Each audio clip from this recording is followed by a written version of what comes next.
All right, welcome all. Greetings.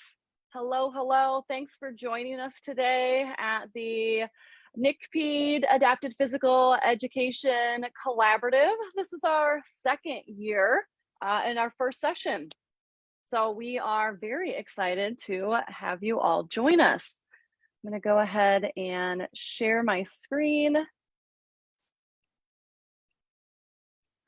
And we'll formally begin. So if you are not familiar with the NCPEID AP Collaborative, we typically go for 1 hour and we host these once a month. And typically we have 2 speakers. Each will speak for 15 minutes. Our first speaker today will be David Geslak. He is here from to represent the autism exercise specialist with the ACSM. And then we will have Kelly Bonner speak for 15 minutes on the inclusive fitness trainer certification from NCPEID. And after they are both done with their presentation, we will do 10 minutes of question and answer. So we'll open it up to our audience. So this presentation is live right now on the NCPEID Facebook website. And in addition, we are recording this and it will be an upcoming podcast with the What's New in APE podcast. So that's a little bit of what's entailed for today. A big shout out and thank you to our NCPEID membership subcommittee. We have Danielle Musser, who is the Colorado APE Conference Director and CAPE certified. We have Dr. Andy Pitchford, who's currently at Iowa State University, but will be joining Oregon State University in January. So congrats to Andy and Oregon State. We have Heidi Ambrosius at Moreno Valley Unified School District and adjunct professor for CSU San Bernardino.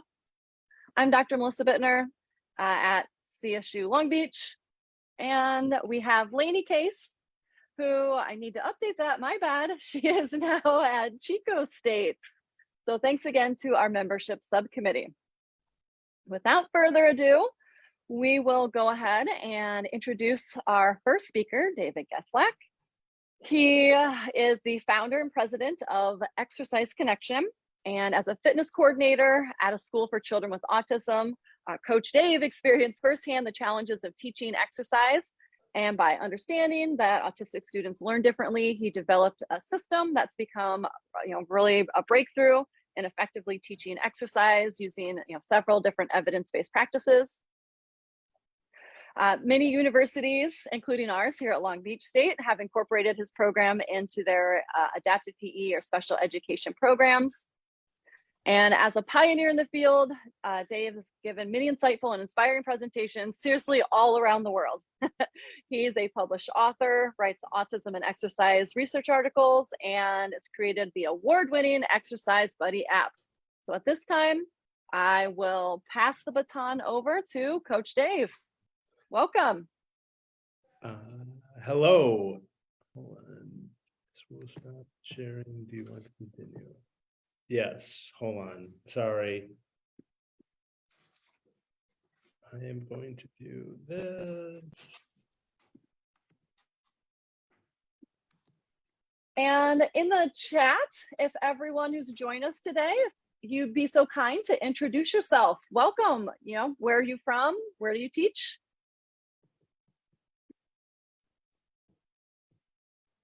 All right, everyone should see that, correct? Yes, all good. Awesome. Well, thank you.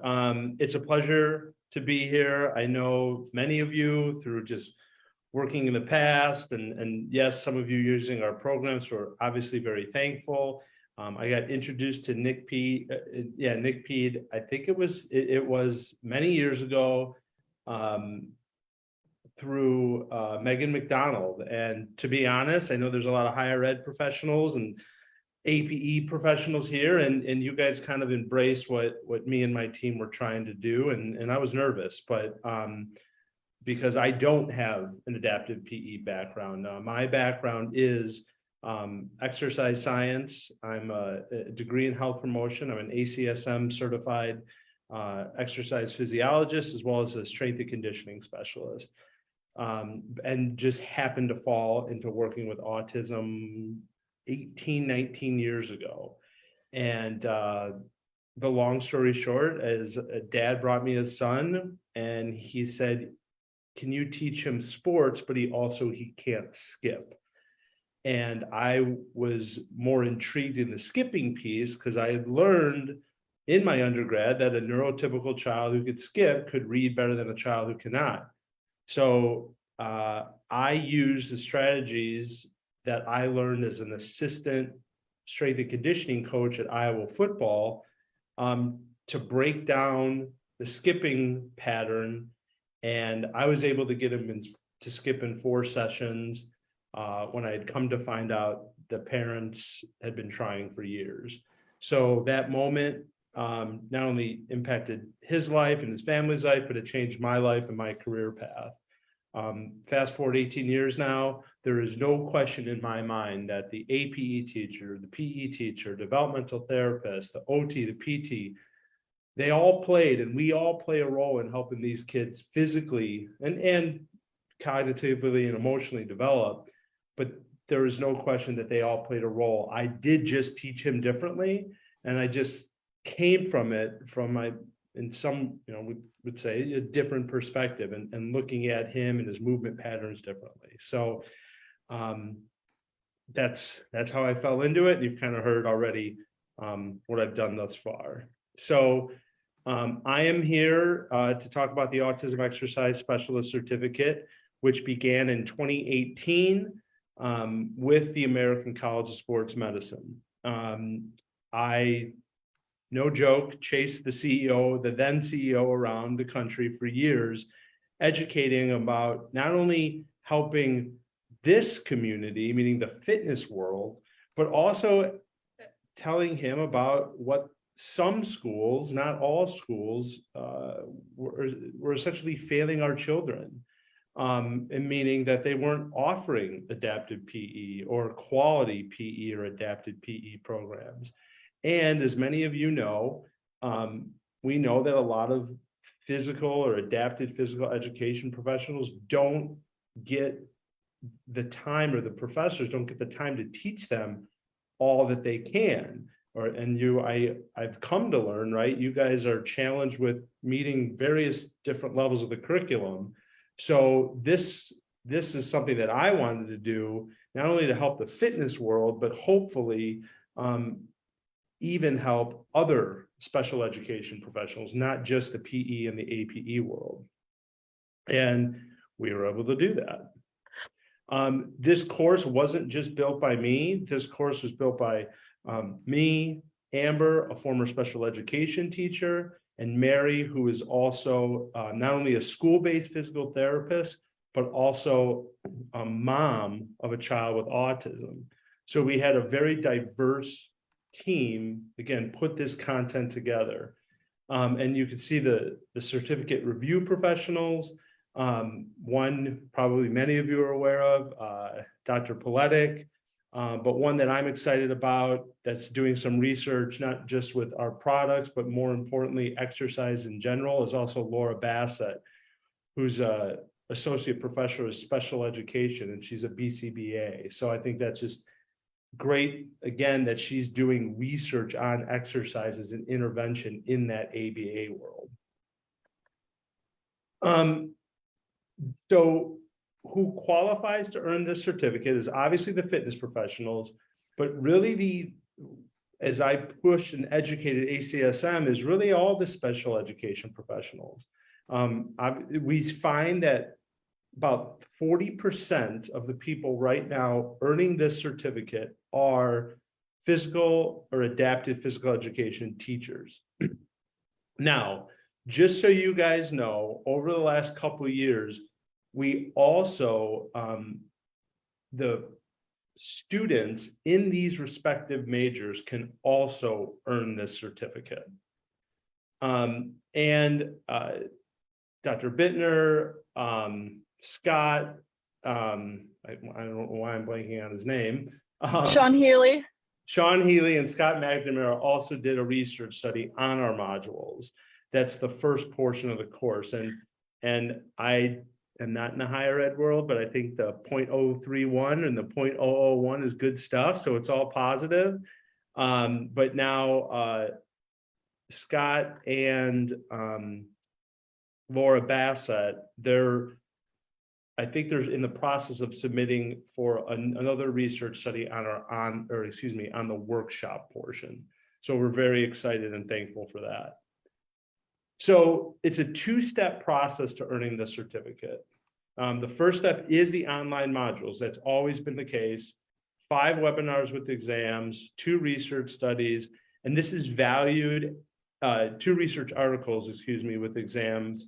And this is valued at 6 ACSM CECs.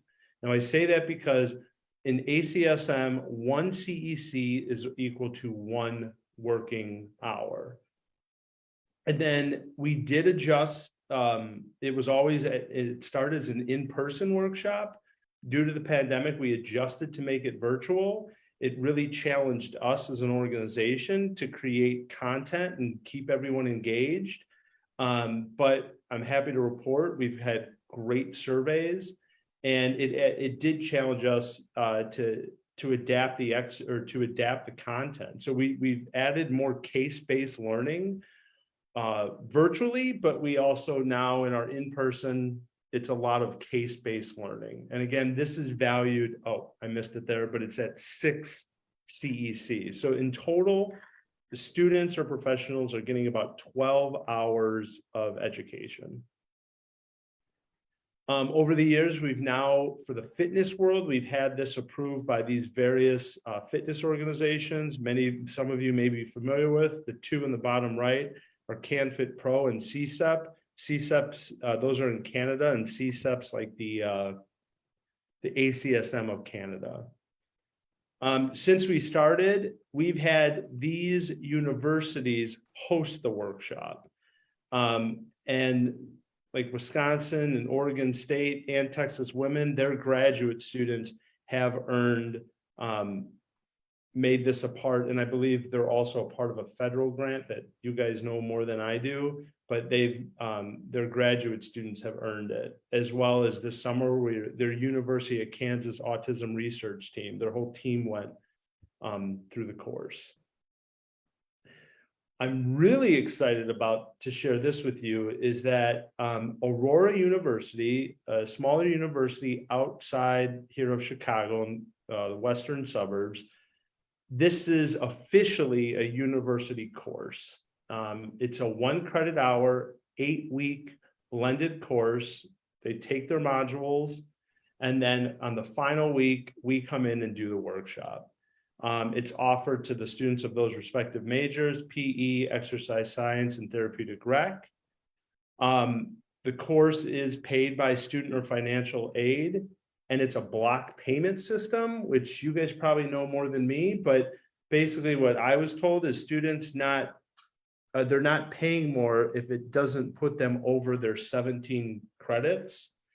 And the Aurora professor is the instructor of record for the university. Side note, you guys, if you Google and look about what Aurora is doing for those with autism, it's incredible. They have a whole dorm. They have for these students, and they're really pushing it. And it's my understanding that the president I think it's the president or the dean, is personally connected. But awesome stuff that's happening there. We're excited that Ball State will be hosting a workshop. It's hosted by the Department of Special Ed, the School of Kinesiology. The University of Michigan is now going to be hosting a workshop in 2023, as well as Wisconsin Lacrosse. It'll be their 2nd workshop for their graduate students. Over the years, we've had school districts and international organizations. Senia and Sports Singapore host the workshop. We've probably trained almost 200 people between Sports Singapore and Senia alone. And almost to wrap things up here, if you're interested in hosting a workshop, I just wanted to walk you through that process. Obviously, remember, all students or professionals have to take that in-person workshop or the online modules. But then we would come in and do a one-day workshop that's typically from 8 a.m. to 3:30. We typically like to have a minimum of 20 students or professionals. And one way to offset that, because I know sometimes universities don't have that many students, or maybe it's a funding challenge, but most of the universities have said to make this workshop available to their community professionals, right? Whether you're PE, OTs, or fitness professionals. And really, we like that because we have just that diverse group all learning in that case-based learning, and breaking them up in these groups. And quite frankly, right, sometimes the PTs, the OTs, and the APE teachers don't get to work together in the IEP, or they only meet in the IEP, and then they just don't get a chance to collaborate. So it really gives that opportunity for students, even in those practicing, if they're in those university programs, to learn from each other, because that's real world stuff, right? They may have to work with each other once they graduate at some level in their respective profession, or specifically in the schools. We need a lecture room with projector, tables and chairs. There's an activity area, and then we always provide lunch and a light breakfast. So again, that is, I know that was brief. If you have questions, and we know there's time set, but again, we're excited for the opportunities that we're able to provide many of these students and professionals across the country and across the world. Again, we know, and we're excited too, that what Dr. Miller went through with the course and what she saw, given her background, but that the University of Michigan will also making this a part of their offering for their students. So I appreciate it, and I'll take your questions after Ms. Kelly goes. All right, thanks so much. Now I'm gonna steal screen back again. And I'd like to introduce Kelly Bonner. She received her undergrad degree in fitness and health promotion from Samford University and her master's in exercise physiology from the University of Alabama at Birmingham. She has over 20 years experience working with individuals with disabilities throughout numerous programs in her work at Lakeshore Foundation and NCPEID. She's a certified inclusive fitness trainer through ACSM and has a passion for designing inclusive workout programs. She joined the NCPEID team in 2012 following the transition to Birmingham, Alabama. She was previously an adjunct professor in exercise science at Samford University and coached track and field for students with disabilities. It is our pleasure to welcome Kelly, who will be talking about the Certified Inclusive Fitness Trainer. Thank you. Thank you so much for that introduction, and happy to be here today to join you guys. And I have to say, I'm not as familiar in this space. As you saw, my background is exercise phys. And so I typically run our fitness sector in our work. So you guys are probably more familiar with my colleagues, Alex Martinez and Penny Edwards, who work with you guys often. But they handed the baton over today for me to talk to you guys about the CIFT. So I can get into it. Well, first, if you'll go to the next slide. If you guys aren't familiar with NCPEID, we're so sorry for the acronyms. That is our life. It's the National Center on Health, Physical Activity, and Disability. And so we are a grant funded by the CDC. So the CDC funds 2 national centers and then 10 states through this division of the CDC. And the other national center is Special Olympics. And then they obviously are designated and funded to work with intellectual disabilities. And then our designation is mobility limitations. So we're a resource center on physical activity, health promotion, disability, serving individuals across the lifespan and with any type of disability. So we would provide inclusive materials regardless of whether it's just a mobility limitation, intellectual as well. We have a ton of resources and services offered on our website, and we have an e-learning site. I know we've done trainings with you guys before and have put together videos for you guys. So we have a pretty big YouTube channel with thousands of videos of how to adapt exercises or include kids with disabilities in it. We do cover the lifespan in our work. So some of it would be tailored specifically towards youth with a disability, and then some might be for different age spans as well. Next slide.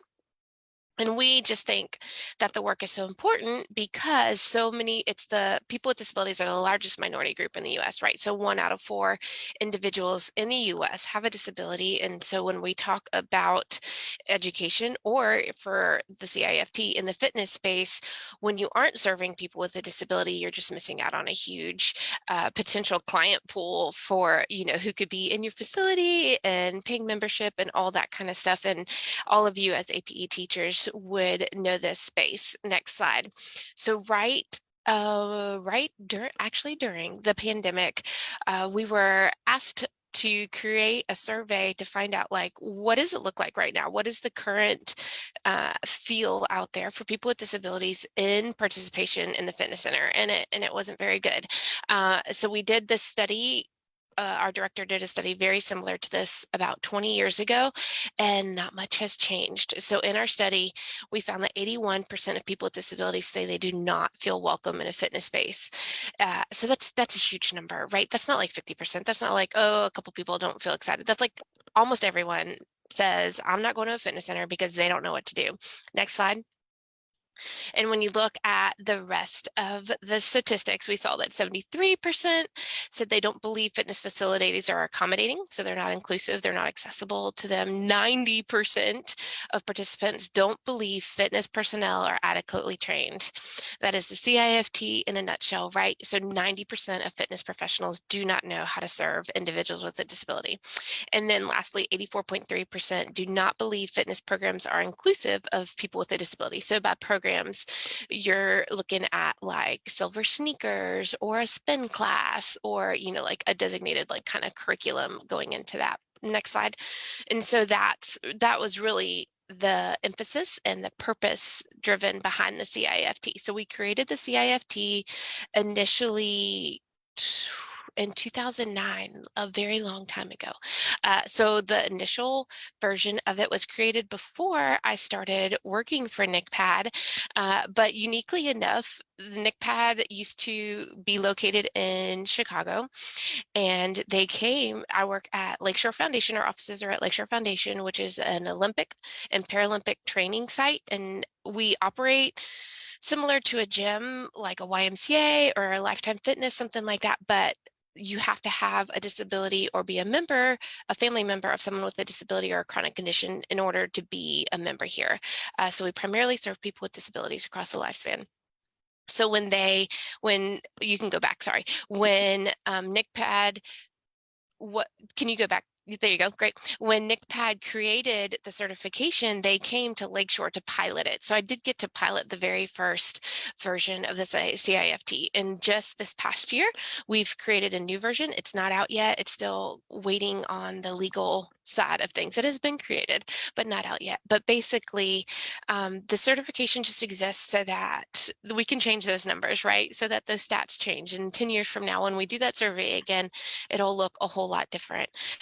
So similar to what David said with his certification, it's a specialty certification, which right now means that you do have to have there are some qualifying conditions to be able to sit for the exam. For ours, you either have to have a fitness certification, so like a personal training certification, or a bachelor's degree in fitness, or APE does count, but a lot of them don't count right now. So like occupational therapy, physical therapy, those are not qualifying undergraduate degrees or graduate degrees to sit for the CIFT. So if you did fall under one of those, you would just need to get the physical training, their personal training certification in order to sit for the exam. It is an ACSM exam, but you do not have to have an ACSM personal training certification to qualify you to sit for the exam. So some of the other ones that David put on the screen earlier are ones that would qualify you. So ACE is one that like you can have a personal training certificate through ACE, and then sit for the CIFT through ACSM. So they're doing a good job to work together, just because, right, the goal is knowledge and translation, right? We want people to know how to serve individuals with disability, and so the more we can get that information out. When the new CIFT is released, I believe those qualifications will change a little bit and hopefully be a little bit broader so that more folks can sit for the exam. We also work in the university setting, not officially through ACSM, but on our website at ncpad.org, you can find, we call it CIFTU, because we're all acronyms. So the CIFT University, and if a professor reaches out, I can give them the tools that they need to conduct all the material for what the students would need to sit for the exam, so they could have the PowerPoints and some other kind of resources that would go along with it just to help them if they want it. It's kind of like a course in a can, and they just have to kind of sign a release saying that, you know, they realize that it's who the IP is. But so those are two different ways that you can do it. So the exam content exists on ACSM's website. It's a 6-week webinar that you can take. We made those PowerPoints and trainings, but ACSM holds them, and that's where you would access them through. We also do live trainings that can take the place of those 6 hours. So it covers the same information. So a little bit different from the autism certification, to where it's a 2-part. This one is kind of one or the other, or I mean, I guess you could do both if you want to make sure, but we can do a live training for folks. We typically require about 50 folks in the training. Similarly, we ask the host usually to open it up to the community to make sure that they are, you know, getting enough folks in the room. If it's not 50, we're not exact, but then we would conduct all the training. You would get 10 CEUs through ACSM, 10 hours of training hours to be able to apply that towards whatever your certifications are. And then at the end of that, you would have the information you need to sit for the exam. Same information is covered in that 6 weeks webinar, so you could do it either way. And we have gotten to train some really fun places. I saw someone from Hawaii on here, and we went to Hawaii like months before the airline shut down for the pandemic. And so that was really fun. We got to do CAFT training in Honolulu. We've done them all over, Montana, Florida, Alabama, wherever. So we can go and do those trainings any place. And then, like I said, ACSM offers it. There's also a book that you can use to access it if that's the course you want to take. The next slide. So a lot of folks ask what's in the CIFT, like what are they learning? And the reason there's prerequisites is because it is a little bit heavy, not heavy, I will say, we expect that you already know the exercise phys component. And so if you don't have an exercise phys background, you might be a little bit lost when we go into like the physiology of someone with a disability and how it's different if you don't know, you know, the basics of it from before that. So it does cover exercise physiology and related exercise classes or sciences, like how the body changes, or like what that's going to look like in a fitness setting for their functions and systems. And we do health appraisals, fitness, and clinical exercise testing. So that's a big piece of knowing just the current limitations of exercise tests that exist out there that aren't verified using people with disabilities. So like, how do you do a test to find out someone's baseline for someone with a disability? Safety, injury prevention, emergency procedures, all of those environmental factors that come with having a disability, like not being able to sweat or temperature regulation, those kind of things. And then human behavior, which is kind of like basic counseling or mental health components, a very small piece of it, but basically like health coaching. Next slide. Then it also covers clinical and medical considerations. So just the primarily like the drug interactions of different that are common in different disability types. And so, you know, like if they're on a beta blocker, what does that mean if I'm trying to get them on the treadmill and I'm looking at the heart rate to stop increasing them, then if they're on a beta blocker, I could cause some serious damage. And so just making sure that the fitness specialist understands how those drugs might interact with the exercise that they're doing. There's a large piece on the ADA and facility design. So just making sure the space that they're in is accessible to them and inviting to them so that we don't have those numbers again, like 73% saying those programs are not wanting me, like the space is not accessible to me. Disability awareness is just where we are right now. So as I mentioned, this current version was created in 2009, and so language has changed since 2009, and so has some of just the other advocacy pieces about disability. And so what's there is a little bit dated in language, but the main points are still the same, like what not to say, how to refer to someone with a disability, how to engage them, those kind of things. And then the last one is probably the biggest piece, that exercise prescription and programming. So like the part everyone's afraid of, like, how do I work with someone with a disability? I don't know what to do. It really answers those questions and kind of helps them see, like, you're just going to be creative like you are with all your other clients. And it's not quite as intimidating as some might think. Next slide.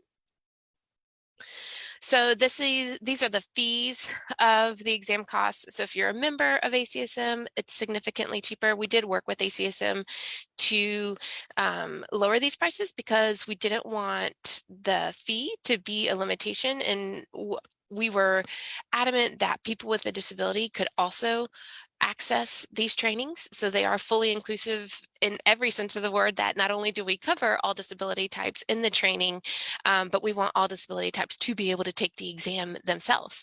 And we didn't want the cost to be a deterring factor from someone with a disability being able to sit for this exam. Standard price is just under $200. And then if you do have to retest, it's a pretty significant fee as well. So we're just going to get you to where you don't have to take a retest. I think one more slide. Maybe. Yep.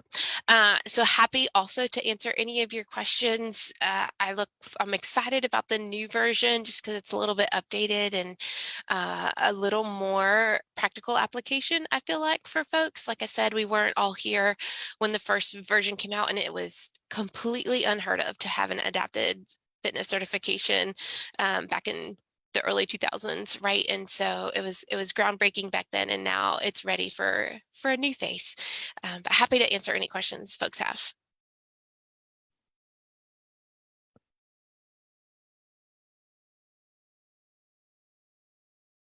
All right, thank you both to Dave and Kelly for the presentation. Much appreciated. At this time, we will open the floor to any questions.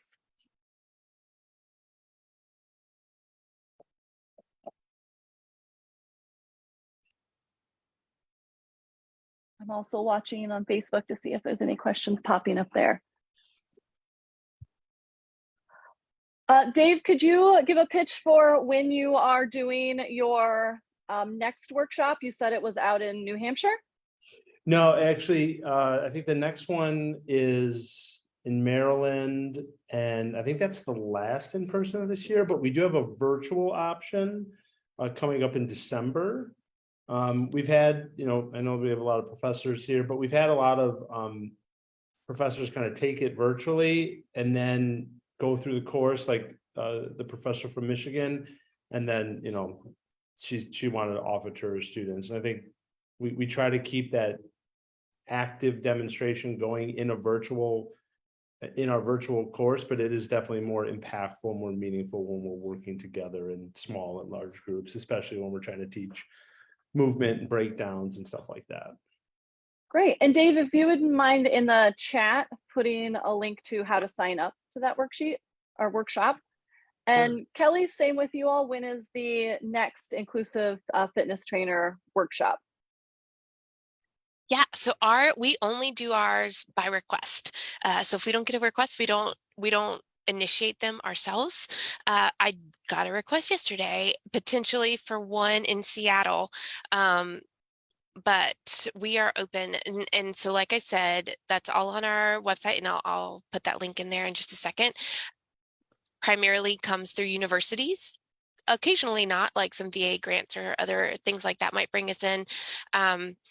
but we are happy to do those anywhere, and then look at other options as like who else in the community might be coming. So if, you know, a fitness center only has a few staff, but they want to conduct a training, then they'll do it. So we go by request and can do them whenever folks ask. Same with CIFT University. Any university can reach out and get the slides. Great. And I suppose there's additional funds to bring in the whole team beyond the, you know, $195 per person who's not ACSM. To take the exam? Yeah, to like bring your team to the university. So yeah, so unfortunately, we're completely separate from ACSM. So if we conduct the training, then you are like potentially hiring NCPEID to come out. We don't typically charge for staff time, but you would like cover the costs of our travel, and we'd work out a scope of work with it, whatever the organization is. And then the taking the exam would be through ACSM. So we're not the certifying body and don't have any control over that. However, some universities, since they're like Pearson VUE testing centers anyways, will make it to where, you know, they do our 1.5-day training, and right after our training ends, they go and sit for the exam on their campus. So it's easier, but yeah, they are kind of separate, and separate fee scope and all that kind of stuff. If Great. you do And have groups, I'm sorry, I know that I've been asked before, if you have a group, ACSM will work with them, I think.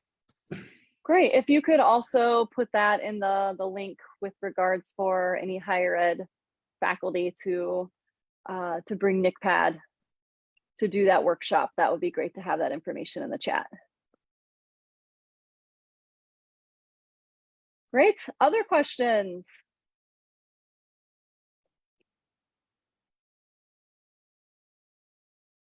Kelly, I know that you mentioned kind of a background prerequisite in exercise science would be very beneficial. Is there any suggested readings that might help prepare?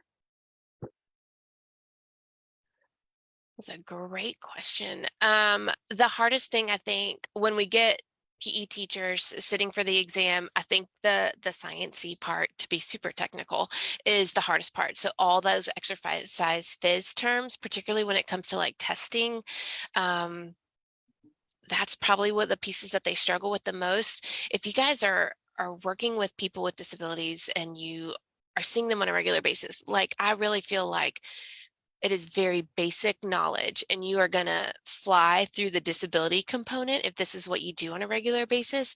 But it's those exercise science pieces, like what happens to your heart rate on certain medications, and those kind of pieces that folks struggle with. And the book would help with that. The book definitely would cover all those. And I just want to share too, you know, with the autism certificate is, look, we get this question a lot. Well, it's just for autism. And many of you know, right, that the evidence-based strategies apply to others with like-minded or other disabilities that we're trying to teach them, teach professionals and teachers or students. But it definitely goes, or quite frankly, for even practicing PE or APE teachers, with even, I'd like to say the K-5 range of those students, when you're adding structure, visuals, video models, and stuff like that, like, yes, it goes, the focus is autism, but it goes beyond that. So those are the things that, you know, aside from what Kelly and the Inclusive Fitness is doing, my goal was always to start to provide, because this is happening, if you guys don't know, in the fitness industry, which Kelly and I talk about all the time, there are people still trying to do these, and they're all well-intended, but they're coming with no backgrounds, and they're trying to, you know, they just don't have the greatest of backgrounds, but they're trying to make a business out of it, which I can understand and respect. But this is why, quite frankly, the fitness world is still watered down today, right? The people who are leading exercise classes are the good marketers, great, or are the people that you know, are working for Beachbody or something like that, but they don't have kinesiology or exercise science background, and it's a problem. So that's why I know NCPEID, us at Exercise Connection want to work with ACSM and to provide that quality education, not only to students, but to professionals, and say, look, these are where parents and parents or caregivers need to go. Because again, while many of these other people are well-intended, the liability and the things that I'm seeing, it's disheartening, and we need to do right by all individuals, able-bodied or not. And I see there's a question. Yeah, Kimberly. Hi, yes, I was just checking in, and I went to the website that David provided, and I was looking, and it said that, you know, you have to complete the coursework, and was the cost on that was 120, and then you're providing that virtual workshop for 350. And I was just wondering if once you've have done the coursework in the workshop, is that when you receive that certificate after those two? Yeah, so good question. Some professionals can just decide, look, I'm just going to take the online modules, and you'll get a certificate of completion from ACSM, but it's not the actual certificate. You have to do the two-part piece. So, you know, right, some people may think, this is enough for me, or maybe some people take that first part and say, you know, I don't want to be working with those with autism. Okay, great. You know, but yeah, so, but that is the prerequisite, is earning that first part. I have another question, Melissa. Yeah. And this is for both Kelly and for David. What kind of, I know that Kelly, you mentioned VA grants. Are there any other grant opportunities or sponsors that you guys have heard of for your programs that people have used to get like whole school districts certified, like all the physical education staff? You want to go, Kelly? Sure. So VA is one of the biggest. We've never had a school district reach out to us, but that would be super cool, and I would love it because we would target it all to kids. Because it's more the fitness space, you know, it's typically folks working in the fitness centers. VA grants. So since in the past we've never charged for our services, only our travel time, folks will just require a registration fee, pretty small, and then that registration, you know, if you have 50 people paying $50, like that pretty much covers our travel. So you know, it's almost negating the expense. We've also done a virtual one once during the pandemic, and so that one was free and it was open to anyone, and that was partnered with ACSM because they could get, I mean, 10 free CEUs was pretty nice. So we offer disability state health grants, which, as I mentioned, in CDC funds to national centers, and then 10 states. Those 10 states can apply for grants, and through those we've done trainings as well. So it just kind of depends on like who's in your area, like what state you're in, where those funds might come from. And to answer, Danielle, your question, I know like Oregon State, University of Wisconsin Lacrosse, and Melissa, you probably know, and I think Texas Women, they have that federal PEP grant. Is it a PEP grant or some sort of grant that? Yeah, correct. Yeah, it's federal funded preparation to train adapted PE teachers through Office of Special Education, OSEP. Yeah, so that's how I know they're offsetting the cost of the university. One, before the next thing, just to answer your question too, is look, depending on the size of the group, I work with ACSM directly to provide like a student discount. So just know that, or if we know there's a guaranteed amount, we try to work as best as we can to reduce some of that. And then second, like the NYSA Anne Arundel County Public Schools in Wisconsin and those districts, they've either had budget for it or they've offset some of the costs for their professionals. Maybe they've paid, I think it was like the modules or some of the fee, and the professionals got, you know, had to pay the rest. Same thing though with those districts, depending on how many professionals that they knew that they said they can guarantee, that's where we were able to help reduce some of that fee for some of those practicing teachers and districts. All right. Real quick, any final questions? Because we need to wrap up here soon. Just really quick, I just had a question for David with regard to the timeline for the completion of your program. So forgive me if it's on the website, I just skimmed through it briefly. But just as far as getting both pieces of that certificate, finishing both, is there a timeline before to complete both? Is there a time frame you have? Yeah, typically it's a year, right? Excuse me. Taking the modules within the year, you want to sit for the certificate. There was some leniency due to the pandemic, but we're kind of getting back on track to that. And just so you're aware, again, it's valued at 6 ACSM CEC, those online modules, which will take you about 6 to 7 hours. It's self-paced though. You don't have to sit there for 7 straight hours or 6 straight hours and do it. It's self-paced. You can come back. You have unlimited times to pass each exam, which is 15 questions.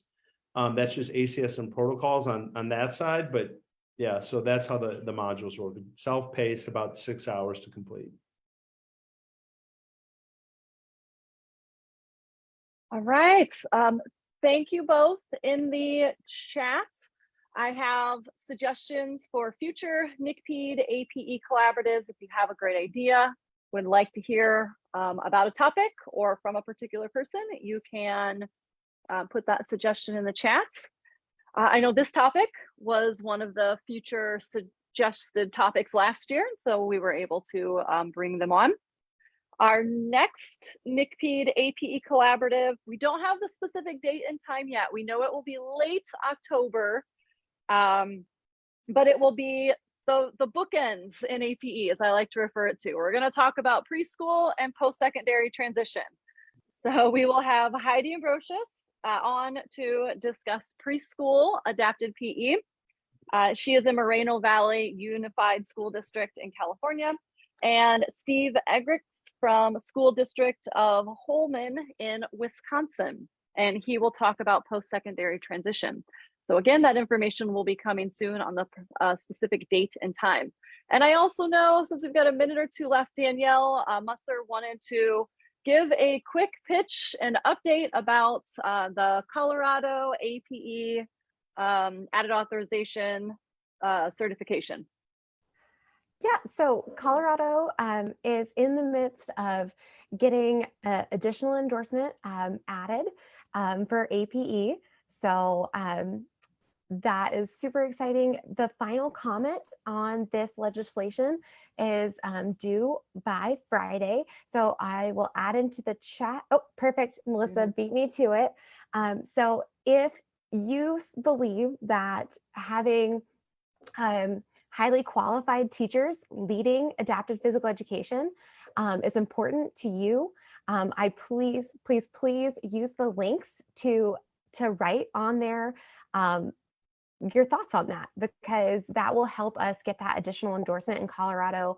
That potentially has led to people not wanting to come teach in Colorado as APE teachers because you don't have that additional endorsement on your teaching certificate in the state. So hopefully we can help change that and get this legislation passed as soon as possible, so we get that added endorsement. We really appreciate you guys doing that for us. All right. Thank you all so much for joining us. Again, this will be, it's on the NCPEID Facebook page now, the live recording, and this will be a future podcast in the What's New in APE. So thanks all for joining. Hopefully you can come back again for the next session on preschool and post-secondary transition. And much appreciated to our speakers, Dave and Kelly. Thank you so much. All right, till next time. Bye all. Thank you.